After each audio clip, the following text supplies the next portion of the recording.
उमैया अबी बिन खल्फ अपने भाई उमैया बिन खल्फ को मेरे अजीज़ों साथ लेके आ गया। हुजूर रहमत आलम सल्लल्लाहु ताला अलैहि वसल्लम हरम के अंदर हैं और ये कलाई हाथ की हड्डी लेके आ गया किसी मुर्दा इंसान की। ये दोनों भाई बड़े मुशद्दिद थे। हज़रत बिलाल बड़े बड़े तशद्दुद करने वाले थे। हज़रत बिलाल रज़ी अल्लाह ताला अन्हु पर तो इतना जुल्म किया। हज़रत बिलाल रज़ी अल्लाह ताला अन्हु को जहाँ तक हो सका ये सताया करते थे। एक भाई हज़रत बिलाल की सीने पर चट्टान रखता, दूसरा उस चट्टान के ऊपर छलांगे मारा करता था।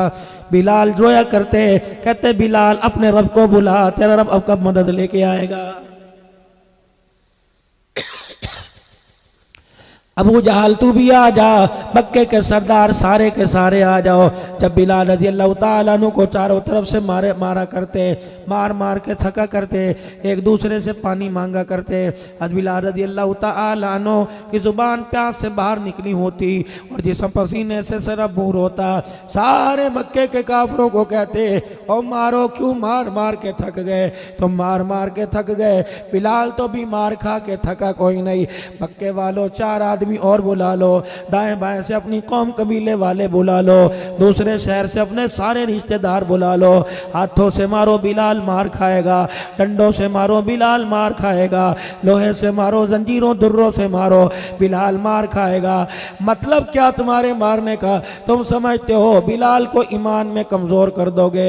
अल्लाह की इज्जत की कसम है, मार मार के बिलाल के जिस्म से जान तो निकाल सकते हो लेकिन सीने से इश्क़ रसूल नहीं निकाल सकते हो। मारो, कब तक मारोगे? इतने में रहमत आलम सल्लल्लाहु ताला अलैहि वसल्लम का गुजर हुआ। हज़रत बिलाल ने आका का चेहरा देखा, मुस्कुरा के कहने लगे, ओ मक्के के अबू जहल, तुझे ताकत पे नाज है, मुझे आमना के लाल मोहम्मद की सदाकत पे नाज है। यहाँ तो थोड़ी सी तकलीफ आई, गाना शुरू कर दिया। तनख्वाहें ना बढ़ी, एहतजाज करने बैठ गए, या तो चमड़े उधड़ रहे हैं, या तो बुरे हाल हो रहे हैं। अभी हड्डी लेके आए। ए मोहम्मद सल्लल्लाहु ताला अलैहि वसल्लम, कोई कमाल दिखा। आपने फरमाया क्या कमाल दिखाऊं?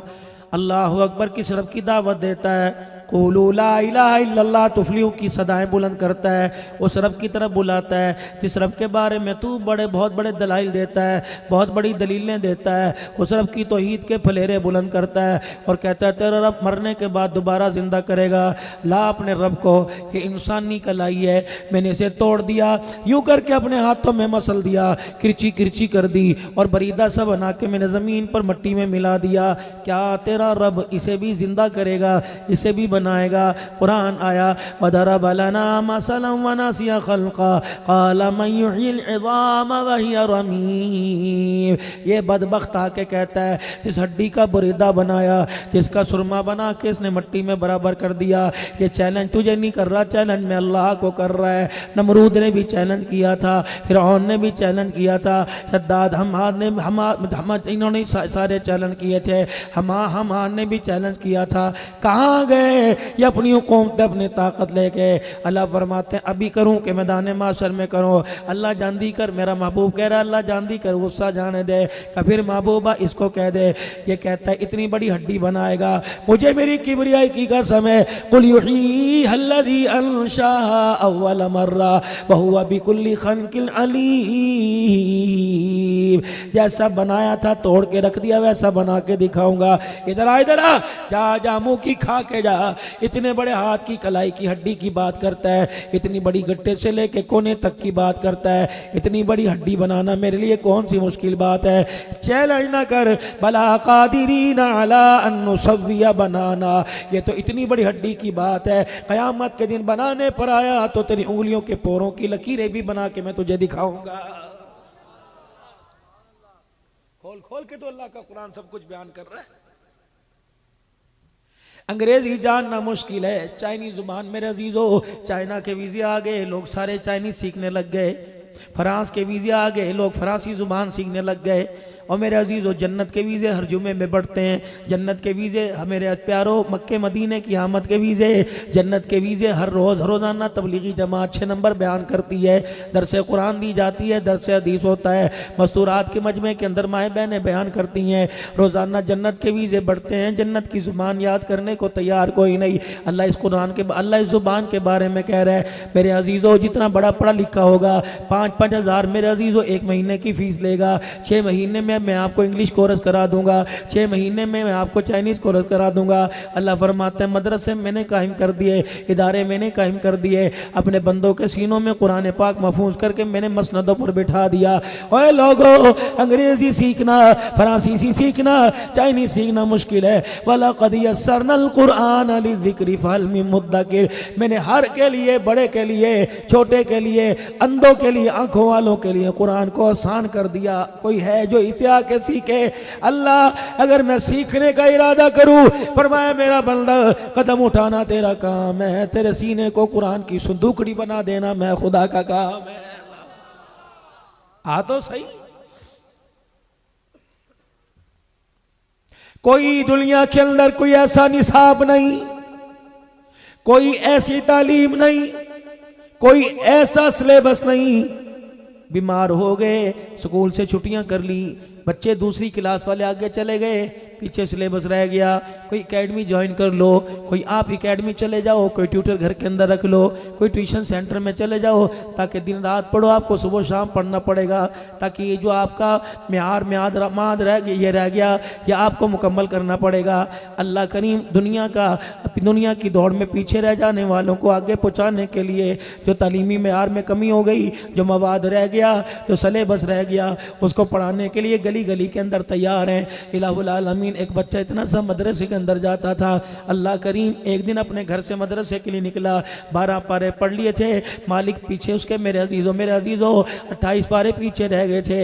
इलाहुल आलमीन 12 पारे पढ़ लिए, 30 पारों की किताब अभी अधूरी रह गई थी। घर से चला, अनजाने में किसी ने मोटरसाइकिल की टक्कर मार दी। अल्लाह अकबर, नन्ही सी जान मोटरसाइकिल के नीचे दब के दुनिया से चली गई। कुरान पढ़ने गया, शहीद हो गया। ऐ मालिक, इसका सिलेबस कौन मुकम्मल कराएगा? अल्लाह फरमाते हैं कुछ ऐनल यकीन होता है, कुछ हक्कुल यकीन होता है। मेरा महबूबा मेराज की रात आ जा। हुजूर मेराज की रात आसमानों पर तशरीफ ले गए। जिस तरह नीचे बैतुल्ला शरीफ है, दुनिया इंसान तवाफ करते हैं, इसी के ऊपर सीध के ऊपर बैतुल मामूर है, ऐसे ही अल्लाह का घर है जहाँ आसमान के फरिश्ते तवाफ करते हैं। रहमत वाले नबी फरमाने लगे, मैं 7वें आसमान पर गया, मैंने देखा कि बैतुल मामूर की दीवार के साथ एक बाबा जी बैठे हुए, इतनी बड़ी उनकी सफ़ेद रंग की दाढ़ी है, दाएं बाएं ऐसे ही फटियाँ लगी हुई हैं, दाएं बाएं ऐसे ही बच्चे कुछ बैठे हैं, झूम झूम के कुछ पढ़ रहे हैं, और बाबा जी उनके पास बुलाते हैं, उन्हें बुलाते हैं और पढ़ाते हैं।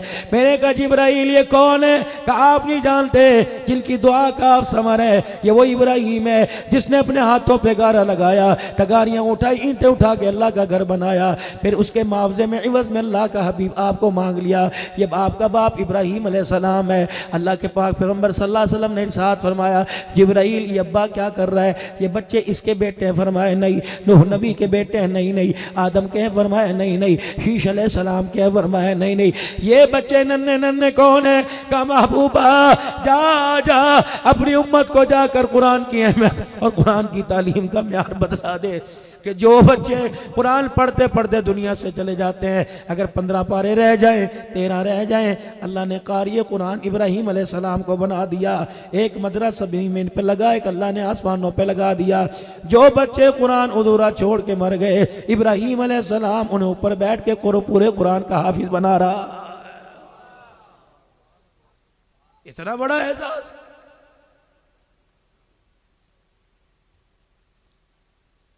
मौली जी मेरे लिए दुआ कर दो, मैं नमाज नहीं पढ़ता। मौली साहब मेरे लिए दुआ कर दो, बदनिगाही है। मौली साहब मेरे लिए दुआ कर दो, अल्लाह अकबर, नमाजों में, दीन के कामों में दिल नहीं करता। कितनी बदनसीबी की बात है, कोई आके कहता ही नहीं मौली साहब मेरे लिए दुआ कर दो, मैं कुरान नहीं पढ़ता। वही लोगों, जिस तरह नमाज का छोड़ना गुनाह है, कुरान का छोड़ना भी गुनाह है। कुरान का ना जानना कबीरा गुनाह है, और कुरान जानने की कोशिश ना करना उससे बड़ा कबीरा गुनाह है। ए अल्लाह, मेरे जवानों को, मेरे वीरों को, 60-50 साल के मेरे बुजुर्गों को अल्लाह तौफीक दे दे।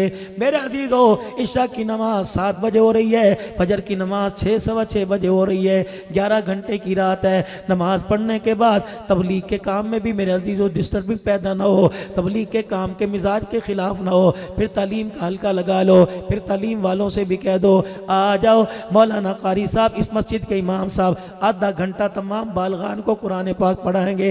रब्बे अकबर की कसम, चिट्टी दाढ़ी वाला जब नूरानी कैदा लेके बैठेगा, अली बाता साफ पर उंगली वो रखेगा, अर्श वाले को इसकी चिट्टे बालों पर अल्लाह अकबर तरस आ जाएगा। जब मालिक को प्यार आ गया तो अल्लाह तेरे मेरे बिगड़े काम बना देगा। मेरे वीरा, अगर कुरान पाक पढ़ना नहीं आता, खोलना तो आता है, देखना तो आता है। बुजुर्गों, अल्लाह का वास्ता, रोजाना नाश्ते को हाथ बाद में लगाया करो, खाना बाद में खाया करो। पहले अल्लाह रैब किताब खोल के बैठ जाया करो, और कभी सीने से लगा लिया, कभी होंठों से लगा के बोसा दिया, 2 मिनट सीने से लगा के आंखें बंद करके बैठे रहे। रब्बे काबा की कसम, जो अल्लाह इस किताब को सीने से लगवा सकता है, अगर वो करम फरमा दे तो इस किताब को हमारे सीनों के अंदर महफूज कर सकता है। कदम तो उठाइए। पूरी दुनिया के मुल्कों में वाहिद ये कंट्री, वाहिद मुल्क है जब 50 साल हो बंदा रिटायर होता है, बेकार होके बैठ जाता है। पूरी दुनिया के मुल्कों के अंदर चले जाओ, 80-80 साल के बूढ़े पोतों का खर्चा उठा रहे हैं। यकीन जानो ये तो मुसलमान कमज़ोर हो गया। इसे लोरियाँ ही बड़ी अजीब मिली। अल्लाह अकबर, इसकी माँ ने इसे डरा डरा के इसे बुज़दिल कर दिया। इसकी माँ अंधेरे से डरती थी, इसे भी अंधेरे से डराया और कह रही थी बाप रे उस कमरे में ना जाइए। बिजली बंद कर दी, बत्ती बंद कर दी और हु हाय की आवाज़ निकाल दी, हाय बाबा आ गया, ये पेशाब पैम्पर के अंदर कर रहा है। ऐ मेरी बच्ची, जिसे तू अंधेरे से डरा रही है, वो इस्लाम के लिए कुर्बानी कहाँ देगा? वो खालिद बिन वलीद की यादें ताज़ा कहाँ करेगा? वो हज़रत हंज़ला की तरह शहादत का जाम कैसे नोश करेगा? रब्बे अकबर की कसम, मैं दूध पिलाया करती और झोली फैला के दुआ किया करती, अल्लाह इसे मुजाहिद बना देना या शहादत का इसे ताज पहना देना। पता नहीं हमारे घरों के झूलों को क्या हो गया, पता नहीं हमारी घरों की लोरियों को क्या हो गया। अब तो टीवी के आगे बैठ के बच्चे पैदा हो रहे हैं, टीवी के आगे बैठ के बच्चों को खिलाया जा रहा है। अल्लाह की कसम, भाई मोहम्मद सिद्दीक रहमानी बरादरी की तरफ से सारे के सारे वीरे बैठे हो। अल्लाह अकबर। हमारे घर के अंदर जब बहुत पहले सन 1984-85 के अंदर मेरा भाई ब्लैक एंड वाइट टीवी लेके आया, अल्लाह अकबर, हमने अपनी अम्मी को देखा, गोडों से चला नहीं जाता था। मेरी अम्मी जब टीवी वाले कमरे में आती तो यूं करके अपना दुपट्टा मुंह के ऊपर डालती और कहती इस लानत को अल्लाह कब घर से दफे करेगा। मुझे कहा करती तू तो दफा कर दे। मैं सब में छोटा था, मुझे क्या पता, 85 की बात है। अल्लाह अकबर। 88 में तो मैंने कुरान पाक हिफ्ज़ किया, मुझे तो पता इतना कोई नहीं था, छोटा सा था, लेकिन वो नक्शा मेरे सामने है। एक दिन मेरे बड़े भाई ने कह दिया अम्मी जी इससे पर्दा क्यों करती है? ना ना देख, मुझे खड़ी करके ये कैसे मुझे घूर घूर के देख रहा है। अनपढ़ थी, अल्लाह अकबर, अनपढ़ तो थी लेकिन गैरत वाली थी, अनपढ़ तो थी लेकिन हया वाली थी, अनपढ़ तो थी लेकिन अकल वाली थी। उसने अपने 5 बच्चों को मदरसे में भेज के कुरान का हाफिज बना दिया। उसने अपनी बेटियों के सीनों में कुरान का नूर उतार दिया। थी अनपढ़, उसे स्कूल भी पढ़ना नहीं आता था, उसे लिखना भी कोई नहीं आता था, लेकिन अल्लाह की कसम ऐसी अक्लमंद थी कि जनाजा उठा, अल्लाह अकबर, चारों तरफ कंधे देने वाले उसके सगे बेटे हाफिज कुरान थे। अल्लाह अकबर। मेरी बच्चियों, मेरी बहनों, तुम्हें क्या हो गया? ऐसी ऐसी आला जगह तुम तालीम हासिल करने के बाद भी बेवकूफ़ी वाली जिंदगी क्यों गुजार रही हो? बच्चों को काम वालियों के हवाले क्यों करती हो? अल्लाह ने नेमत दी, इसके लोतड़े पोतड़े खुद दो। अल्लाह ने नेमत दी, इसे दूध खुद पिला। अल्लाह ने नेमत दी, इसका दूध खुद बना, इसके लिए दलिया, इसके लिए चीज़ खुद बना। रब्बे काबा की कसम, हमने बहुत सी औरतों को रुलते देखा, कभी मज़ारों में देखा, कभी बाजारों में देखा, कहीं आस्ताने पे देखा। अल्लाह की कसम, औलाद के उसूल के लिए अल्लाह अकबर, बाज़ औक़ात तो इज्जत भी दांव पे लगाने को तैयार हो जाती हैं। मेरे वीरों, अल्लाह ने अगर ये अता फरमाई तो इसकी कदर कर लो। जैसे अल्लाह देने में देर नहीं करता, वैसे अल्लाह लेने में भी देर कोई नहीं करता। आप मेरी बात को एक बात पर इत्तफाक करके जाओगे, हम हर चीज़ के अंदर तरक्की कर गए। लोहे पे तरक्की की, जहाज़ बना दिया, एटम बम बना दिया, लकड़ी पे तरक्की की, तरह तरह का फर्नीचर बना दिया। मेरे अजीज़ों, इस हाथों ने कहाँ कहाँ नहीं काम किया, लेकिन एक मामले में ये हाथ भी बेकार रह गए, ये आँखों का नूर भी बेकार हो गया, ये कान, ये जी, ये दिल सारा का सारा बेकार हो गया। क्या? लेकिन मेरे अजीज़ों, हम खुद तो कब्र में चले गए, लेकिन औलाद को किसी काबिल बना के ना गए, औलाद को किसी मकाम पे खड़ा करके ना गए। ये अकलमंदी नहीं कि पांचों बच्चे कारोबार पर लग गए, ये अकलमंदी नहीं। मेरी बहनों, जरा तुम भी कानों की खिड़कियां खोल के सुनो। मैं यहाँ मौलवी बन के नहीं आया, तुम्हारा भाई बन के आया, नेकी का पैगाम लेकर इसलिए आया कि जो बात कर रहा हूँ मुझे भी इसकी हाजत है, मेरी बीवी बच्चों की भी ज़रूरत है और आपको भी इसकी ज़रूरत है। मेरे अजीज़ों, ये कामयाबी कोई नहीं, किसी को डॉक्टर बना दिया, किसी को इंजीनियर बना दिया, किसी को वकील बैरिस्टर बना दिया। कामयाबी तो ये थी, तेरा बच्चा तेरे जनाजे के साथ चलता, कि तेरे कब्रिस्तान में, तेरी कब्र के पास तुझे कब्र में उतारते हुए तेरा बच्चा रो के दिखाता, उसके रोने पर अल्लाह को तेरे पर, तेरी कब्र पे रहम आ जाता। ये कामयाबी थी। कामयाबी ये थी, तुझे कब्र में उतारने के बाद, अब्बा जान को कब्र में छोड़ने के बाद, अम्मा जान को कब्र में उतारने के बाद, यकीन जानो कामयाबी तो ये थी, कौम चली जाती, लाहौर वाले चले जाते, विहाड़ी हासिलपुर वाले चले जाते, मेलसी वाले चले जाते, ये अकेला जवान अल्लाह अकबर बाप की कब्र पे बैठा रहता, कुछ रोता, इसका आंसू अब्बा की कब्र की मट्टी में मिलता, कुछ जुबान से ही पढ़ के सुनाता, होंठों को हिलाता, एक आधा घंटा बाप की कब्र पर ये बैठ के दिखाता, अल्लाह इसके बाप की कब्र को जन्नत का बाग बना के दिखा देता। मेरे प्यारो, हम हर चीज के अंदर तरक्की कर गए, लेकिन औलाद के मामले में हम फेल हो चुके हैं।